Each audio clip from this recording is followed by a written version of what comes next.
Alright, what's up guys, and welcome to the channel. It's Joanna here, founder and CEO of Supwell. If you've been following the channel for the past few weeks to few months, you know that I've been really getting in the weeds with these non-plated up-tempo shoes, shifting away from those plated shoes. Today we got the Hyperion Max on the docket for review. Now, this is one that I picked up at Dick's Sporting Goods for sale. I got it for about $120, it's usually $170. It had been on my radar for a while, just looking into non-plated up-tempo running shoes. This is the one that just kept coming up. It was at the top of my list. I was really eager to try it. So picked it up. I've got about, I think 60 to 70 miles in it so far. I've done a bunch of different types of runs. So in this video, I'm gonna give you all my thoughts on it, who it's best for, who it's not best for, how you should use it, and whether or not it might be a shoe you wanna check out for your next race training block. All right, let's get into it.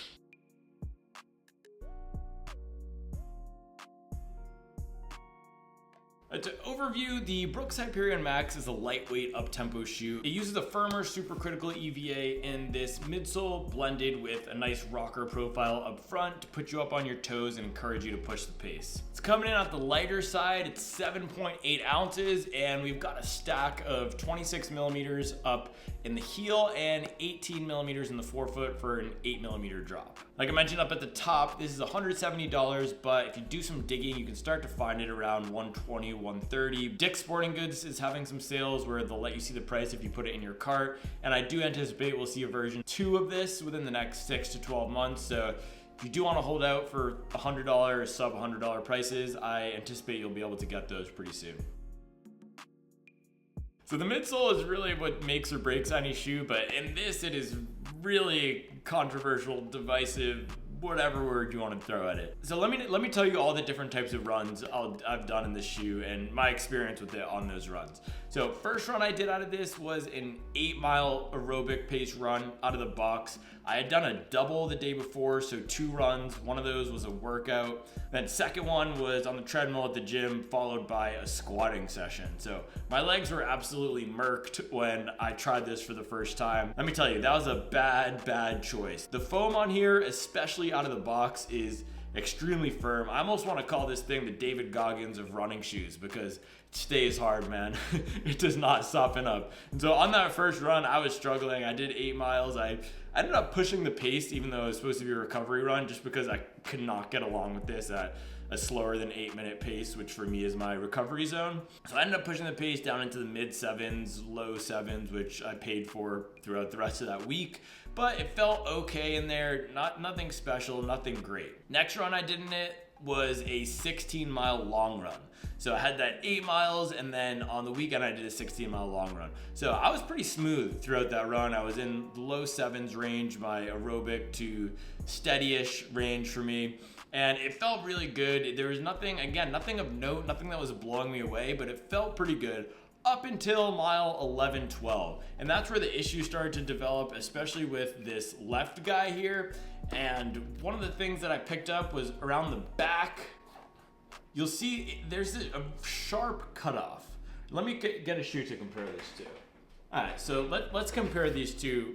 This is the Saucony Endorphin Speed 3, and this is the Brooks Hyperion Max. So if you compare where the foam ends on the Speed 3, you'll see it's a nice gentle slope. The Hyperion Max does not have that. Right, pretty much in front of where the heel ends, it cuts off. There's a sharp angle of the foam cutting down. So at the later stages of that run, I was landing heel striking, I guess, to midfoot striking. I definitely wasn't on my toes. I was tired, I was fatigued, clipping 80 miles that week. And it felt like braking forces with the way that this foam is cut off. I did not get along with it, and it was sending shock waves through my left calf. So I ended up finishing that run. It was fine. I picked it up. I fast finished down to marathon pace, and it worked out. There's no serious calf issues, but it didn't feel great. Next run I got in it was a workout, and this is where things started to look up. So I did a 2x3 mile workout in this. And so for the first set of 3 miles, I was clipping at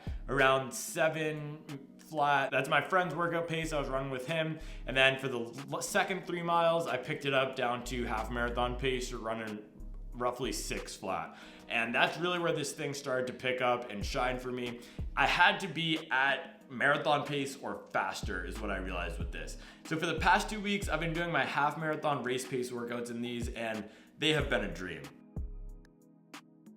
I finally figured out that to get the most out of these, you really need to be up on your toes. This is a shoe that rewards a midfoot to forefoot strike. There is no question about it. You cannot heel strike in this. You need to be running with strength. And so that's what I've realized. I'm only gonna use these for my race pace workouts. Today I did 4 miles at race pace with the warm up that was pretty fast. I was running strong, I was rested, I was recovered, and I was ripping. I was just pushing off, towing off, flying, and these felt great. Now, I did a single run yesterday. I didn't do a double. My legs aren't extremely fatigued because I've acclimated to the higher mileage. So I'm warming up to the shoe. That's gonna be the key thing with these guys. If you're considering this, this is only a shoe you're gonna wanna use on your fastest days and when you have the strength to be running with good form and to be putting force down into the ground. This is not a shoe that's gonna help you run. Okay, if you want a shoe that's gonna help you run for those high mileage weeks of marathon training where you know you're gonna be tired, you want a little extra assistance if your form is degrading, consider something like the Speed 3 or another plated shoe like the Mach X. This is not orienting toward comfort. The shoe that I would say it's most similar to in my rotation is the Adidas Takumi Sen. Neither of these shoes are comfortable for daily training. Neither of them are super soft underfoot, and neither of them work well when you're not running with good form. And so now that I'm shifting away from plated shoes, this doesn't have a plate, but it has these energy rods. This is gonna be my go-to workout shoe for those fast days, for that half marathon race pace. My half marathon goal pace is a bit of a push right now, so I'm gonna need to be ripping off with force. And this is gonna be my weapon of choice. Once you do activate it properly, it's responsive, it's bouncy, it's fast. It felt like an extension of my foot. That's my favorite thing about speed shoes like the Takumi Sen and this. They don't feel like they're intervening too much with your natural running. If you compare that to a shoe like the Saucony Endorphin Speed 3 or Pro 3 or the Nike Vaporfly, those all feel like they're assisting your biomechanics to help you run faster. This is not doing that. Yes, there's a rocker, but you don't feel it as much when you're running. You just feel the sensation of your body doing that work and getting up on your toes and moving.